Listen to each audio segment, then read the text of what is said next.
আগুনের দিকে তাকায় আমি কান্দি। এ দুনিয়ার সামান্য আগুনের ভিতরে এত শক্ত লাকড়ি বরাক বাঁশের গোড়া ঢুকেছি, এক মাথা দিয়ে আগুন ধরছে, আরেক মাথা দিয়ে ফুসফুস করে ধোঁয়া আসতে আছে। দুনিয়ার আগুন যদি আল্লাহু আকবার এত শক্ত লাকড়িকে জ্বালাইতে পারে, আমি যে কবর রওনা করছি। আল্লাহু আল্লাহ আল্লাহু আল্লাহ। হুজুর আমার কবর যদি জাহান্নামের আগুন ভরিয়া যায়, আমি কেমনে জাহান্নামের আগুন সহ্য করব? আল্লাহর কুতুব বলে, বিবি আমিও তো জাহান্নামের ভয়ে কান্দি। একটা চিৎকার দিয়ে বিবির গলে জড়াইয়া কান্দার বলে, ওরে আমার মাওলা রে,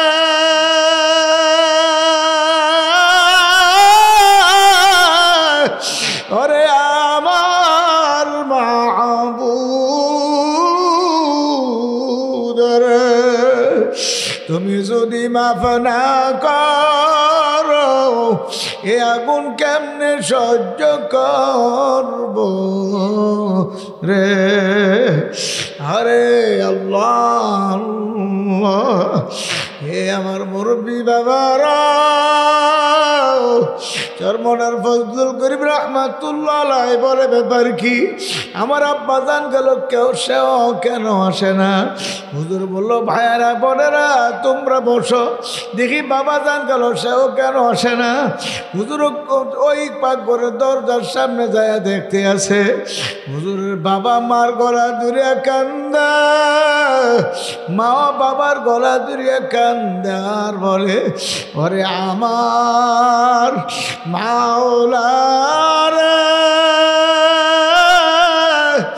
ওরে আমার মাশুক রে, তুমি যদি মাফ না করো এ আগুন কেমনে সহ্য করব রে? এ মুরব্বি বাবারা, আজকে জাহান্নামের ভয় নেই, কবর আযাবের ভয় নেই। ও মা বোনেরা, আজকে কবরের চিন্তা না, জাহান্নামের ভয় অন্তরের ভিতরে নাই, কবর আযাবের ভয় নাই।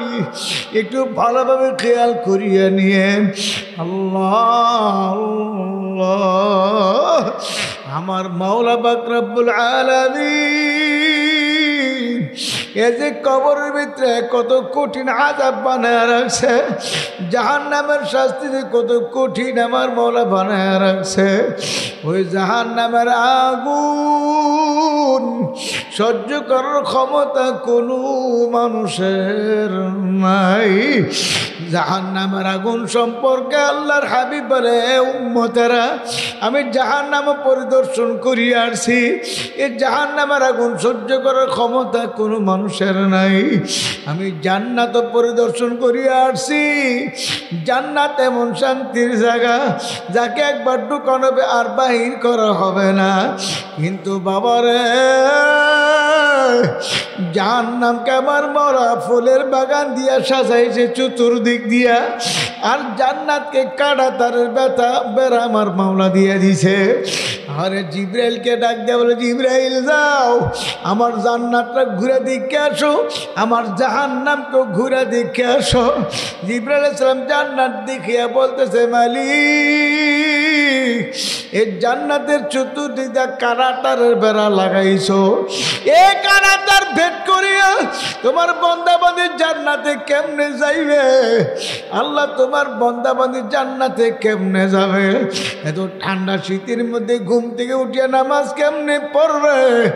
আমার মালিক এ কারাটার বেড়া ভাঙ্গা কেমনে জান্নাতে যাবে? আমার বুঝে আসে না।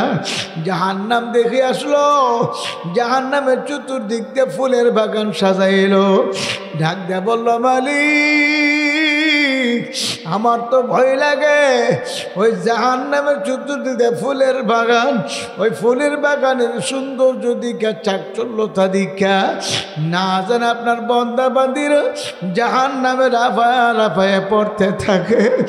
আমার নবী আফসোস করে, ওরে আফসোস, জাহান্নামের আগুনের চতুর্দিক দিয়ে ফুলের বাগান সাজাইছে, এ ফুলের বাগান দিক কেনা যারা উম্মত পাগল হইয়া জাহান্নামের আসামি হইয়া যায়। একটা সেকেন্ডের আযাব সহ্য করার ক্ষমতা পৃথিবীর কোনো মানুষের নাই। হে বাবারা, হে পর্দার আড়ালের মা বোনেরা, আজকে আমার আপনার জাহান্নামের ভয় নাই, আজকে আমার আপনার কবরের চিন্তা নেই, কবরের ভয় নাই। আল্লাহ আল্লাহ, আল্লাহর হাবিব মেহের আল্লাহু আকবার সফরে যাইতে হযরত ফাতেমাকে দীক্ষা যাইতো, আবার সফর থেকে আয়েশা আবার ফাতেমাকে আগে দেখতো। যখন সুবহানাল্লাহ, আল্লাহর নবী তার কলিজার টুকরা ফাতেমাকে ওয়াজ করে, আ ফাতেমাতি ইনকিযি নাফসাকি মিনান নার, হে ফাতেমা তোমাকে তুমি জাহান্নামের আগুন থেকে বাঁচায় তারপর কবরে যাইও। আল্লাহর হাবিব তার মেয়েকে যদি এমন ওয়াজ করতে পারে, আমার বা উপায় কি, আপনাদেরও বা উপায় কি? বাবা, হে পর্দার আল্লাহর মা বোনেরা, ভালো করে শুনিয়া রাখেন।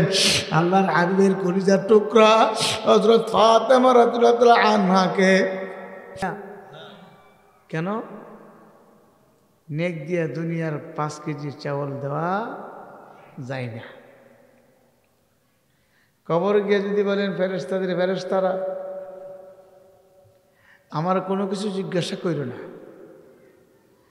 আমার দুনিয়ার মধ্যে ব্যাংকে কোটি কোটি টাকা আছে,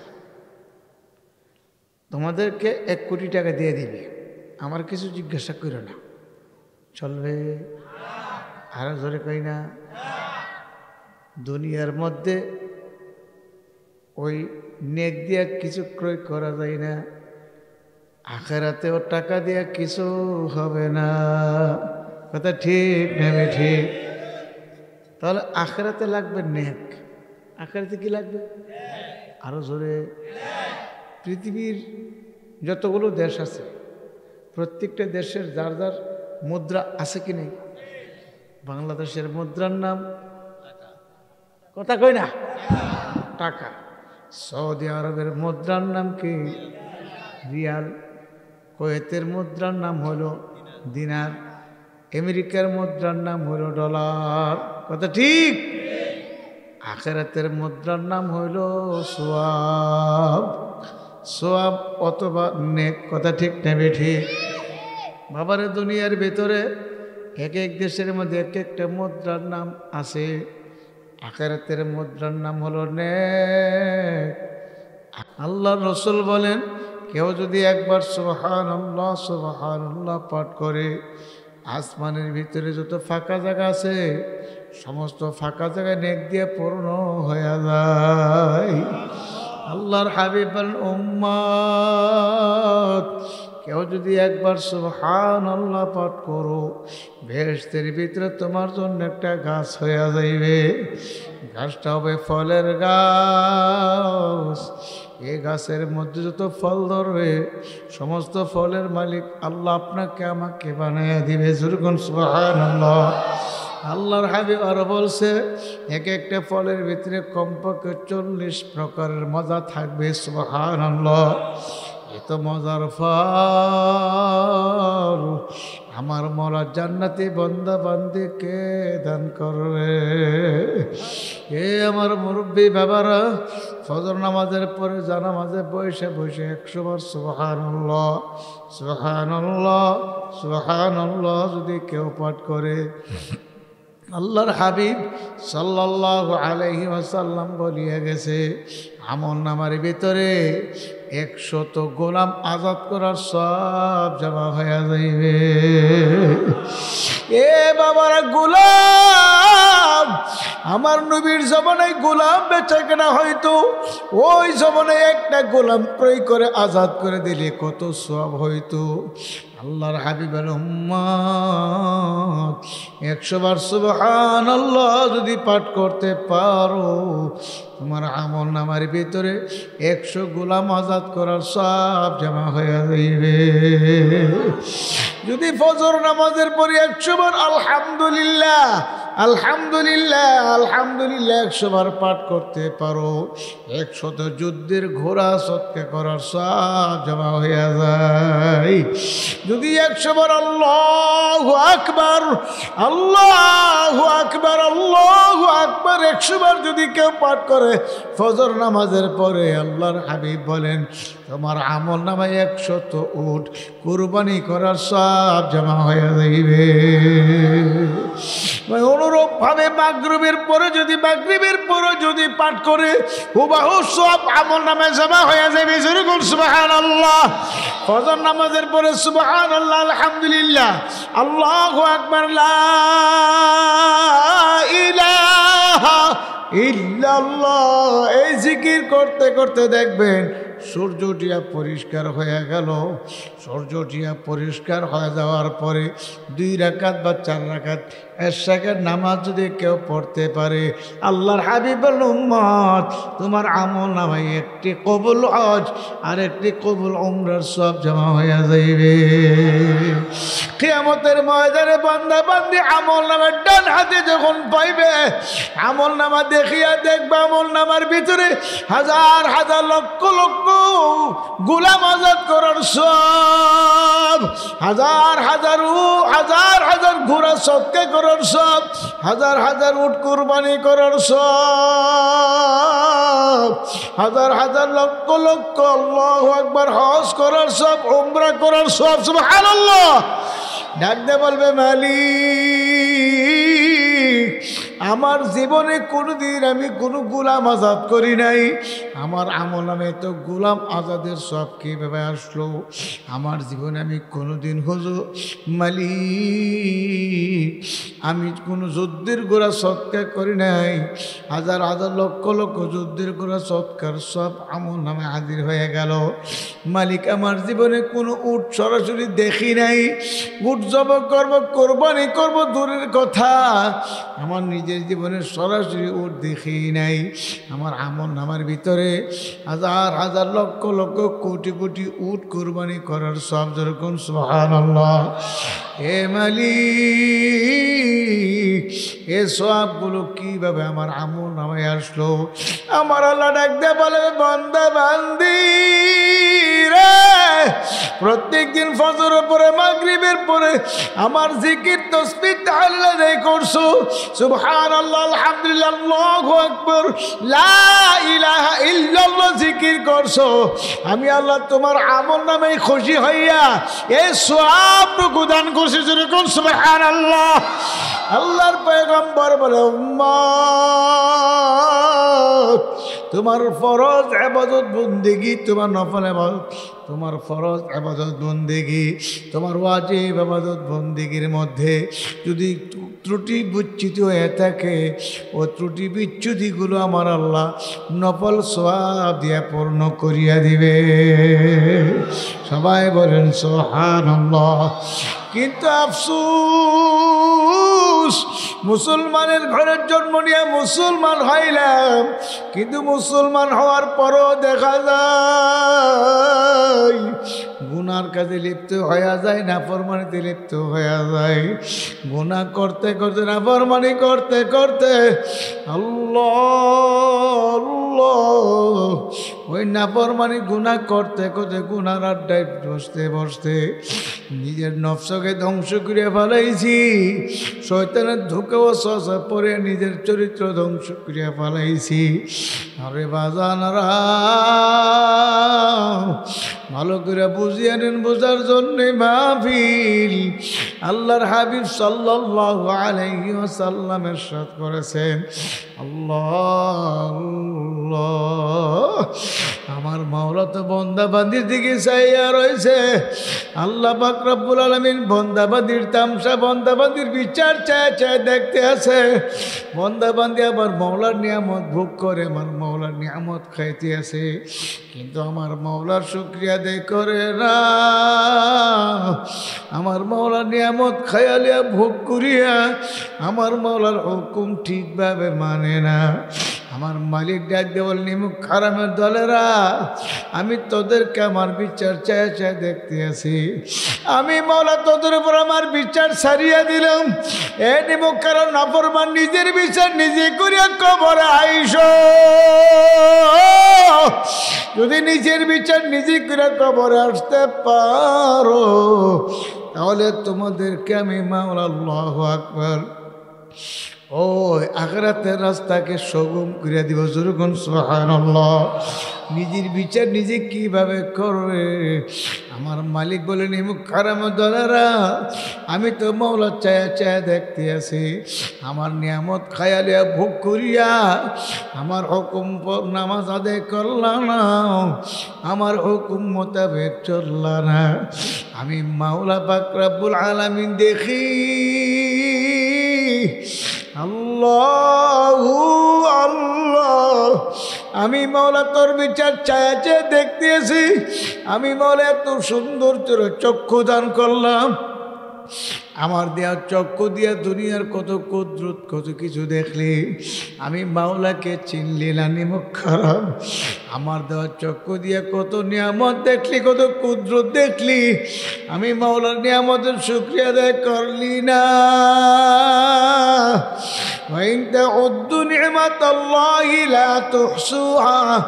আমার অসংখ্য গণিত নিয়ামত তোরা ভোগ করতে আছ।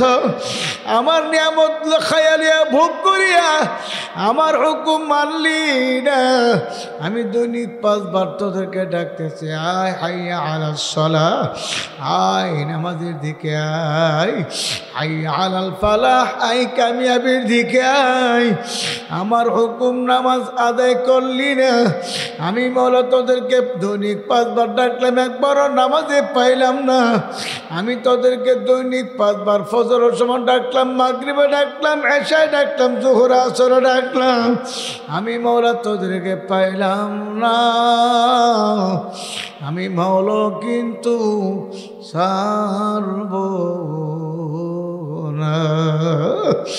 আমার মাওলা ডাক দে বলে, নিমুখ খারামের দলারা, মুসলমান হয়ে তারপর কিন্তু কবরে আসিস। পরিপূর্ণ মুসলমান না হইয়া কেউ কবরে আসিস না। ইসলামের ভিতরে দাখিল হয়েছ তো পরিপূর্ণ দাখিল হয়ে যাও। যেরকম সুবহানাল্লাহ। এক পা ইসলামের ভিতরে আর এক পা ইসলামের বাইরে, এইভাবে চলবে না, চলবে না। ইসলামের ভিতরে পুরোপুরি দাখিল হওয়ার জন্য কে বলছে? আরো জোরে বলেন কে? আমার আল্লাহ বলে, আইয়ুহাল্লাযীনা আমানু দুখুলু ফিস-সিলমি কাফা, হে ঈমানদার, ইসলামের ভিতরে পরিপূর্ণ প্রবেশ করো। আল্লাহ আল্লাহ, পরিপূর্ণভাবে ইসলামের ভিতরে দাখিল হয়ে যাও।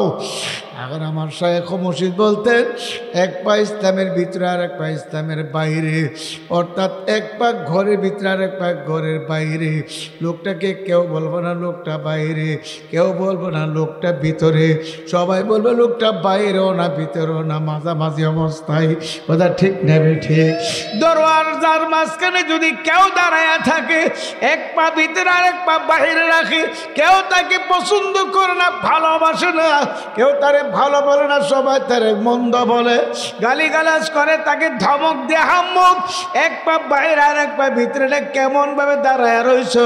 অথবা বাইরে ঢুকুন অথবা ভিতরে চলে যাও। আব্দুল্লাহ ইবনে সালাম রাদিয়াল্লাহু তাআলা আনহু ইহুদি ধর্মের একজন বড় আলেম ছিল। আল্লাহর হাবিবের কাছে এসে কালিমা পড়তে আসলেন। যেরকম সুবহানাল্লাহ। আল্লাহর হাবিব সাল্লাল্লাহু আলাইহি ওয়াসাল্লাম তার সম্মানে আল্লাহর হাবিব রুমাল রুমাল বিছায়া দিয়ে বলে, হে আব্দুল্লাহ ইবনে সালাম, রুমালে বসে যাও। তুমি ইহুদি ধর্মের বিরাট বড় একজন পণ্ডিত ছিলা, আল্লাহর হাবিবের কাছে কালিমা পড়ে মুসলমান হয়ে গেল। মুসলমানদের জন্য উটের গোশত খাওয়া হালাল, ইহুদি ধর্মের জন্য উটের গোশত খাওয়া হারাম ছিল। ইহুদি ধর্মের আলেম, ইহুদি ধর্মের লোকেরা উটের গোশত খাইতো না, উটের গোশত খাওয়া তাদের জন্য হারাম ছিল। মুসলমানদের জন্য নবী মুহাম্মদুর রাসূলুল্লাহ সাল্লাল্লাহু আলাইহি ওয়াসাল্লাম তার উম্মতের জন্য উটের গোশত খাওয়া হালাল। বলেন আলহামদুলিল্লাহ। কিন্তু আব্দুল্লাহ ইবনে সালাম তো আগে কোনোদিন উটের গোশত খাই নাই, আগে তো ইহুদি ধর্মের মধ্যে ছিল। কিন্তু মুসলমান হওয়ার পরে সাহাবাদের সঙ্গে খানা খাইতে বসলে যখন উটের গোশত আসে, তিনি উটের গোশতকে পাঁচ কাটিয়া যা, উটের গোশতটা তিনি খাই না। সাহাবায়ে কেরাম বলেন, ব্যাপার কি? আপনি প্রত্যেক সময় সময় দেখি উটের গোশত আসলে আপনি খান না, ধরেন না, শোনো না, আপনি এটাকে পাঁচ কাটিয়া চলিয়া যান, উটের গোশতর ব্যাপার আপনার সমস্যাটা কি বলেন? তখন তিনি বলেন, তোমরা খাও, আমার একটু সমস্যা আছে। বলে, আপনার কি সমস্যা বলেন? আমার সমস্যা হইল আমি কোনোদিন উটের গোশত আগে খাই নাই, আমার আগের ধর্মে উটের গোশত খাওয়া হারাম ছিল, না খাইতে খাইতে তার প্রতি একটা ঘৃণা জমিয়া গেছে, ওই ঘৃণার কারণে আমি উটের গোশত খাই না, তোমরা খাও। এই যে বলছে আমার ঘৃণা জমিয়া গেছে, এ কথা আমার আল্লাহর দরবারে পছন্দ হয় না। আমার আল্লাহ আয়াত নাযিল করলো, ইয়া আইয়ুহাল্লাযীনা আমানু দুখুলু ফিস-সিলমি কাফা, হে ঈমানদাররা, ইসলামের ভিতরে পরিপূর্ণ দাখিল হয়ে যাও, পরিপূর্ণ ইসলামের ভিতরে প্রবেশ করো। আল্লাহ নবী তো বুঝতে পারলো এই আয়াতটা কেন নাযিল হইল। আল্লাহর হাবিব আব্দুল্লাহ ইবনে সালামকে ডাক দিয়ে বলল, হে আব্দুল্লাহ ইবনে সালাম, আয়াত নাযিল হয়ে গেল, তুমি উটের গোশত খাও নাই কেন? আমার আল্লাহ বলছে ইসলামের ভিতরে পরিপূর্ণভাবে প্রবেশ করার জন্য। তুমি ইসলামের ভিতরে দাখিল হয়েছো, কালিমা পড়ে মুসলমান হয়ে গেলা, আবার ইহুদি ধর্মের কালচার তোমার ভিতরে লালন করো, হবে না, হবে না। ইসলামের ভিতরে পরিপূর্ণ প্রবেশ করা লাগবে। বলি, আর রাসূলুল্লাহ, পরিপূর্ণ প্রবেশ করতে কি করা লাগবে? আমার আল্লাহ বলছে এই মুহূর্তে উটের গোশত খাইয়া তোমার প্রমাণ করতে হবে তুমি ইসলামের ভিতরে পরিপূর্ণ প্রবেশ করছো। জোরে বলুন সুবহানাল্লাহ। হে আমার চাঁদপুরের ভাইয়ারা, উটের গোশত জীবনে যারা একবারও খান নাই, জীবনে অনেক লোক আছে উট জীবনে নিজের চোখে দেখাও নাই, কথা ঠিক না ঠিক? এতে মুসলমানের কোনো ঘাটতি হবে না বাবার, এতে মুসলমানই কমবে না। কারণ আমরা উটের গোশত হালাল জানি, আমাদের কাছে হালাল উপায়ে আসলে আমরা খাবো, ঘৃণা করি না, কথা ঠিক না ঠিক? কিন্তু আব্দুল্লাহ ইবনে সালাম ঘৃণা করে বলার কারণে আমার আল্লাহ আয়াত নাজিল করলো। এ বাবারা, এতটুকুর কারণে যদি আয়াত নাজিল করতে পারে, আমরা যারা নামাজ আদায় করি না, খালায় খালায় নামাজ সারিয়া দেয়, খালায় খালায় রমজানের রোজা সারিয়া দেয়, ভাঙ্গে ভালায় নাফরমানিতে লিপ্ত হইয়া যায়। এ বাবার, আমাদের উপায় কি হইবে? আজকে যদি নবী দুনিয়াতে থাকতো, আমাদের কারণে তো ওহী নাজিল হইয়া যাইতো, কথা ঠিক না ঠিক? কিন্তু আফসোস, আমার মাওলার তো নিয়ামত খায়া লইয়া ভোগ করিয়া আমার মাওলার হুকুম মানি না। আমার মাওলাও কিন্তু ছাড়বে না। মুসাফির বান্ধ গাটরি বহুদূর ঠিকানা, আসবি জানা কালবি জানা, কবর আখের ঠিকানা। এ কবর যাত্রীরা, মুসাফিরের দলের কি নিয়ে কবরে রওনা করছ? ওই কবর বারবার ডাকতে আছে, ওরে আব্দুল করিম, আনা বাইতুল ওয়াদা, আমি একের ঘর। আনা বাইতুল জুলমা, আমি অন্ধকার ঘর। আনা বাইতুল দূর, আমি পোকামাকড় সব বিচ্ছুর ঘর। যারা আমার গর্বে আসতে আসো, ইমান আমলের সাথী আর বাতি নিয়ে আমার গর্বে আইসো। যদি ইমান আমলের সাথে আর বাতি নিয়ে আসতে পারো, আমি কবর তোমার জন্য প্রশস্ত হয়ে যাব। সুবহানাল্লাহ। আমি তোমার কবরটা জান্নাতের বাগিচা হয়ে যাব। আমি তোমার কবরের ভিতরে জান্নাতের বিছানা বিছাই দিব। সুবহানাল্লাহ। আমি তোমার কবরে তোমার গায়ে জান্নাতের পোশাক পরাই দেব। সুবহানাল্লাহ। আমার মাওলার জান্নাতের ভিতরে যে ব্যক্তি একবার ঢুকবে, আর কোনদিন বাহির করা হবে না। আমার মাওলার জান্নাত কেমন শান্তির জায়গা বাজার। আল্লাহর পয়গম্বর সাল্লাল্লাহু আলাইহি ওয়াসাল্লাম আল্লাহ জান্নাতের ভিতরে ঢুকলো, জান্নাত দেখলো। আল্লাহর হাবিব জান্নাত দেখে বলল, এত সুন্দর জান্নাত, এত নিয়ামতের জান্নাত, সালামুন কাওলাম মির রাব্বির রহিম, শুধু রবের পক্ষ থেকে শান্তি আর শান্তি। যাকে একবার জান্নাতের ভিতরে ঢুকানো হবে, আর কোনোদিন বাহির করা হবে না। এ জান্নাত কারা পাবে? বড় বড় আলেমরা, মুফতিরা, পীরেরা বলে নাই বোন না, আমার মওলা তাও জানিয়ে দিছে, ইন্নাল্লাযীনা আমানু ওয়া আমিলুস সালিহাতি কানাত লাহুম জান্নাতুল ফিরদাউসি নুজুলা। যারা ঈমান আনার পরে নেক আমল করতে পারবে, আমি আল্লাহ তার জন্য জান্নাতুল ফিরদাউস বানায় রাখছি। জোরে কোন সুবহানাল্লাহ। এ বাবারা, জান্নাতুল ফিরদাউসের মালিক যারা হইবে, আমার আল্লাহ তার মওতের সময় যখন আজরাইল আসবে, আমার আল্লাহ ডাক দিয়ে বলবে, তাতানাজ্জালু আলাইহিমুল মালাইকা, হে ফেরেশতারা যাও যাও, আমার বান্দা বান্দির কাছে যাও। ফেরেশতারা কেমন ভাবে আসবে, কোন সুরতে আসবে? কিতাবের মধ্যে লেখছে, খাঁটি আল্লাহওয়ালা পীর বুজুর্গ, আল্লাহ পাকের খাঁটি বান্দাদের সুরত ধরে আসবে। যেরকম সুবহানাল্লাহ। যে ব্যক্তির সামনে আসবে, সে ব্যক্তি যার সঙ্গে সম্পর্ক তালুক রেখে চলতো, আমার আল্লাহ বলে, ফেরেশতারা আমার বান্দা যে বুজুর্গের সঙ্গে সম্পর্ক রেখে চলছে, আমার বুজুর্গের সুরত ধরে আমার বান্দার সামনে যাও। ফেরেশতারা হাজির হয়ে বলবে, আল্লাহ তাখাফু ওয়ালা তাহজানু ওয়া বুশিরু বিল জান্নাহ। যেরকম সুবহানাল্লাহ।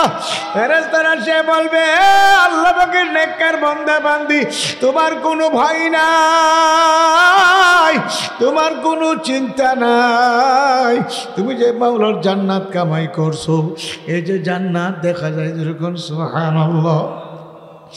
আমাদের এই কুমিল্লার এক ব্যক্তি, বাবারে হাবিব হুজুরের মুরিদ ছিল, সদস্য হুজুরের মুরিদ ছিল। ইন্তেকালের আগে আল্লাহর বান্দা বিছনায় পড়ে গেল। এলাকার ইমাম সাহেবরা, মুসল্লিরা বলে, চলো অমুকের বাবা মুরব্বী মানুষ বিছনায় পড়ে গেছে, তারে দেখতে যাই। আল্লাহর ওয়ালা, আল্লাহু আকবার। ওই বুজুর্গদের তালুক সম্পর্ক ছিল তার সঙ্গে, বুজুর্গদের সঙ্গে সম্পর্ক করার কারণে আল্লাহ ওয়ালা হয়ে গেছে, বুজুর্গ হয়ে গেছে। যেরকম সুবহানাল্লাহ। ইমাম সাহেবরা গিয়ে তার পাশে বসিয়া তাকে দেখতেছে, কথাবার্তা বলতেছে। হঠাৎ করে বলে, আপনারা কথা বন্ধ করেন, মাওলার জিকির করেন। হাফিজ হুজুর আয়েশা বলতেছে, সদস্য হুজুর আয়েশা বলতেছে, এখন জিকির করার সময়, কালিমা পড়ার সময়, এখনই নাকি আমার বাড়ি যাওয়ার সময়। যেরকম সুবহানাল্লাহ। এ বাবারা, যারা পাশে বসে রয়েছে তারা আশ্চর্য হয়ে গেল। কই হাফিজ হুজুর? হাফিজ হুজুর তো কামরাঙ্গীর চোর ঘুমায় রয়েছে, পীর হুজুর কামরাঙ্গীর চোর ঘুমায় রয়েছে, সদস্য হুজুর গহরডাঙ্গা মাদ্রাসার পাশে ঘুমায় রয়েছে। এখন সে বলে, হাফিজ হুজুর কাছে বসে রয়েছে, পীর হুজুর বসে রয়েছে, সদস্য বসে রয়েছে, কই আমরা তো দেখি না। তখন বলে, তোমরা দেখবা না, আমার পাশে বসে বসে বসে বলতে আছে এখনই কালিমা পড়ার সময়। কালিমা লা ইলাহা ইল্লাল্লাহু মুহাম্মাদুর রাসূলুল্লাহ কালিমা পড়তে পড়তে দুনিয়া থেকে বিদায় হয়ে গেল। আল্লাহর হাবিব বললেন ক্বালা লা ইলাহা ইল্লাল্লাহ, আমার নবী বলে যে ব্যক্তির জীবনের শেষ কথা হবে লা ইলাহা ইল্লাল্লাহ, আমার আল্লাহ তার ঠিকানা জান্নাতে পৌঁছায়া দিবে। এ বাবারা, কালিমার জবানে আসবে কখন আসবে? কালিমা তো ভিতরে থাকা লাগবে, কথা ঠিক নেবে ঠিক। কুল্লু ইনাইয়াতে রস্যা বিমা ফিহি, যে পাত্রে যা থাকে কাজ করলি তাই পড়বে। একটা গ্লাসে পানি থাকলে কাজ করলে পানি পড়বে, শরবত থাকলে কাজ করলে শরবতই পড়বে। যদি কোনো কিছু না থাকে কিছু তো পড়বে না। বাবারা, ওই যে গেছিলাম মুরাদনগর দিলালপুর, চরমনের একজন মরিদ ছিল, বিডিআরের চাকরি করতেন। আমার পাশে মুজাহিদরা বসে বলে হুজুর, আমাদের দিলালপুরের মুজাহিদ বিডিআর দুনিয়ার থেকে চলে গেল। আল্লাহর বন্ধু সবসময় মাথায় পাগড়ি পরে রাখতেন, লম্বা জামা গায়ে রাখতেন। আল্লাহু আল্লাহ, আল্লাহর বন্ধু ইন্তেকালের সময় ছেলে মেয়ে পাশে বসে রয়েছে, স্ত্রীও পাশে বসে রয়েছে। হঠাৎ সামনের দিকে তাকায় বলে আসসালামু আলাইকুম রাহমাতুল্লাহ। যখন সালাম দিল ছেলে মেয়েরা বলল আব্বু আপনি কাকে সালাম দিলেন? কেউ তো আমাদের ঘরে ঢোকে নাই। আল্লাহ আল্লাহ। তখন তিনি বলতে আছে আল্লাহ তোমরা চিনবা না, বুঝবা না, আমি কাকে সালাম দিছি তোমরা বুঝবা না, কাজে তোমরা জিকির করো লা ইলাহা ইল্লাল্লাহ। এরকম ভাবে মাওলার জিকির শুরু করিয়া দিল। জিকির করতে করতে করতে করতে করতে করতে আল্লাহর বন্ধ দুনিয়া থেকে চলে গেল। এত সুন্দর মরণ, বাজান মহতের সময় কালিমা পড়তে পড়তে বিদায় হয়ে গেল। সুবহানাল্লাহ। এ বাবারা, সবাই কবরে যাত্রী, কেউ দুনিয়াতে থাকতে পারবো না। তবে কি নিয়ে কবরে রওনা করলাম? কবর তো অন্ধকার ঘর, পোকামাকড়ের ঘর। এ বাবারা, আজকে বশিরুল্লাহ রহমাতুল্লাহ আলাইহি দুনিয়াতে নাই। আমার মওলা তাকে কেমন কবুল করা করছে। ছিল আলেম হাফেজ, নাদিরত করে আলেম হাফেজ মুফতি মুহাদ্দিস। আমার মওলা কেমন কবুল করা করলো। এই আল্লাহর বান্দার বংশ থেকে কত মানুষ হাফেজ আলেম হয়ে দিয়েছে, কথা ঠিক না ঠিক? আল্লাহ আল্লাহ, আমার মালিকের দরবারে প্রিয় হয়ে গেল। আমার মালিকের দরবারে প্রিয় হয়ে গেল। আল্লাহ আল্লাহ, যদি আমার মাওলার কাছে প্রিয় হইতে পারি, আমার মাওলা পথে ফালাইয়া দিবে না, নদীতেও বাসায় দিবে না, আগুনও ফালাইয়া দিবে না। আমার মাওলা টান্না টান্না রহমতের কুলে জড়াইয়া লইবে। সবাই বলেন সুবহানাল্লাহ। এই জন্য আমার বাজানদেরকে বলবো, নিঃশ্বাসের নাই বিশ্বাস। কার বাড়ির দরজায় কখন মালাকুল মউত আজরাইল হাজির হয়ে আছে আমারও জানা নেই, আপনাদেরও জানা নাই। আজকের মাহফিল কি জীবনের শেষ মাহফিল মনে করিয়া চক্ষুটার একটু বন্ধ করে মনের বোঝা, ওরে মন কি নিয়ে রওনা করছো রে মন, ওরে মন কি নিয়ে রওনা করছো? ওই কবর তো নির্জন ঘর, অন্ধকার ঘর। ওই অন্ধকার ঘরের ব্যাপারে আল্লাহর হাবিব বল উম্মতের আল্লাহু আল্লাহ যদি অন্ধকার কবরে যদি এ গুনাহ নিয়ে রওনা করো, তবে ভালো করে জানিয়ে নাও অন্ধকার কবর এমন কবর হইবে, আল্লাহর হাবিব তো বলছে নাফরমান গুনাহগারদের কবরে তো কঠিন হইবে। একটা সেকেন্ডের আযাব সহ্য করার ক্ষমতা কোনো মানুষের নাই। এ বাবার, আমার মালিকের আযাব বড় কঠিন, আমার মালিকের আযাব বড় কঠিন। আল্লাহু আল্লাহ, আল্লাহর হাবিব সাল্লাল্লাহু আলাইহি ওয়াসাল্লাম বলেন আমার মালিকের আযাব কেমন কঠিন। আল্লাহর হাবিব ব্যাখ্যা করে, কোরআনের আয়াতের ব্যাখ্যা। আমার মাওলা তো বলতে আছে আম্মা মান সাকুলাত মাওয়াজিনুহু ফাহুয়া ফি ঈশাতির রাদিয়া ওয়া আম্মা মান খাফফাত মাওয়াজিনুহু ফাউম্মুহু হাবিয়া।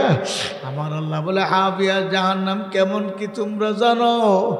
হাবিয়া জাহান্নাম বড় ভয়ানক আযাব, এমন কঠিন আযাব আমার মাওলা পাক রব্বুল আলামিন রাখছে। হাবিয়া জাহান্নামের আগুন ব্যাপার আমার মাওলা কালামে পাকে বলে নারুন হাবিয়া, হাবিয়া প্রজ্বলিত আগুন, এমন আগুন মাওলা জাহান্নামের আগুন বানাইছে, একটা সেকেন্ডের আগুন সহ্য করার ক্ষমতা কোনো মানুষের নাই। চরমনার মরহুম ইসহাক রাহমাতুল্লাহ আলাইহির ঘটনা শুনছি। বাবারে সফর করিয়া বাড়ি আসিয়া ছেলে মেয়েদের নিয়ে কি দোস্তরে খাইতেন। আল্লাহ আল্লাহ, একদিন আল্লাহর কুতুব জোহরের পরে খানার জন্য ছেলে মেয়েদের নিয়ে বসিয়া প্লেট নিয়ে রেডি হয়ে রয়েছে, খানা আসতে দেরি হইতে আছে। হুজুর বলল বাবারা তোমরা বসো, তোমার আম্মাজান খানা দিতে দেরি করে কেন, আমি দেখে আসি। হুজুর হাঁটতে হাঁটতে পাকঘরের দরজার সামনে যায় দেখে হুজুর বিবি চুলার আগুনের দিকে ছায়া ছায়া কান্দে। হুজুর বলল বিবি আপনি কান্দেন কেন? লাকড়ি চুলা পাক করতে কষ্ট এজন্য কান্দেন নাকি? হুজুর বিবি বলছিল হুজুর না আমি এজন্য কান্দি না, আমি কান্দি